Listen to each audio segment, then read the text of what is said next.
पुरानी इस देश की सभ्यता और संस्कृति है। और एक शब्द नया आया, भक्त। उनके तो आंखों पर, ये आंखें तो होती है चेहरे पर, लेकिन भीतर की दृष्टि नहीं होती है, आलोचना बर्दाश्त नहीं है। अभी एक भक्त मिल गए, बोले भाई साहब मोदी जी ने बहुत जबरदस्त काम किया है। मैंने कहा क्या काम किया है? बोले ये तो पता नहीं है लेकिन बहुत जबरदस्त काम किया। और बोले मोदी जी जैसा प्रधानमंत्री आजादी के 70 साल में दूसरा नहीं आया। मैंने कहा जी ये बात आपको किसने कही? बोले खुद मोदी जी कह रहे थे।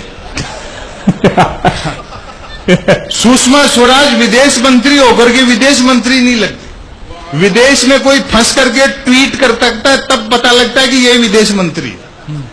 पिछले दिनों मिल गई, बोले जी हमें तो कोई देश का विदेश मंत्री मानने को तैयार नहीं, हमारे हिस्से के भी मोदी जी घूम रहे। मैंने कहा एक तरकीब बताता हूं, देश नहीं दुनिया मान जाएगी, आप ही भारत के विदेश मंत्री हो, इतना सा कर लो, दिल्ली में आपका जो बंगला है जिसके ऊपर लिखा हुआ है सुषमा स्वराज विदेश मंत्री, नीचे ब्रैकेट में लिखवा लो मैं ही हूं। बढ़िया। इस देश में मूर्खताओं से बड़ी चहल पहल है। जो लोग मुख्यमंत्री रहते जीएसटी का विरोध करते थे, प्रधानमंत्री बनते उसको लागू कर रहे हैं। 51% एफडीआई का विरोध करने वालों ने 100% लागू कर दी। जिस आधार के खिलाफ सुप्रीम कोर्ट चले गए थे, आज हर योजना को उस आधार से जोड़ रहे हैं। मुझे मालूम नहीं ये चीजें गलत थी या सही थी, लेकिन इन लोगों के पास विजन के नाम पर सिर्फ टेलीविजन है। लोग पूछते हैं साहब नोटबंदी का क्या असर हुआ? मैंने कहा बाज बच गए और कबूतर मारे गए। धीरे धीरे जो चीजें हैं वो सामने आएंगी। समय जो है वो वक्त अपने हिसाब से लेता है सारे। अभी तो और अच्छे दिन आएंगे जब बुलेट ट्रेन चलेगी जो सवारियां लेने घर घर जाएगी।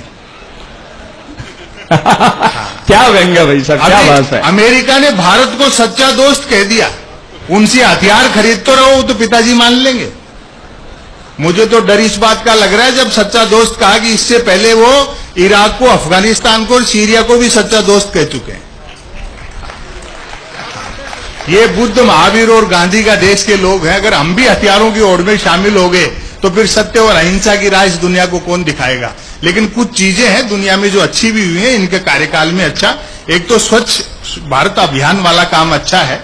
दूसरा, एक योग के लिए इन्होंने बड़ा काम किया और योग जरूर करना चाहिए, क्योंकि योग करते रहने से आदमी का शरीर इतना लचीला हो जाता है कि संकट के समय किसी भी महिला के कपड़े पहनो फिट आते हैं।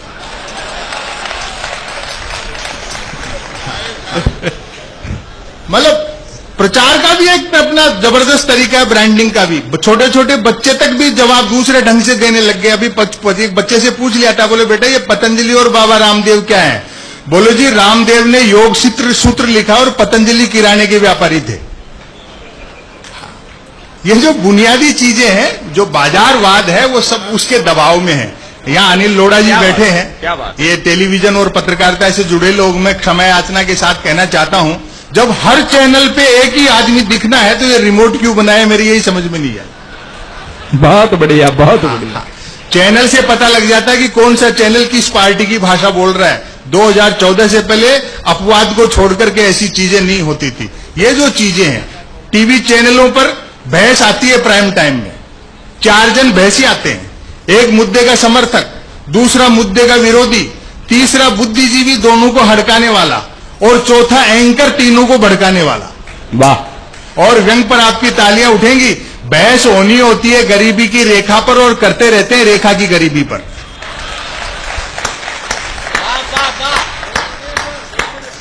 अनिल लोढ़ा जी साप्ताहिक अखबार निकालते हैं। रमाकांत जी आप बैठे हैं, मुझे मालूम नहीं यहां आप लोग क्या पढ़ते होंगे अखबारों में। अखबार, हमारे यहां तो अखबारों में 3 चीजें आती हैं, बिजली कटौती, उठावना और राशिफल।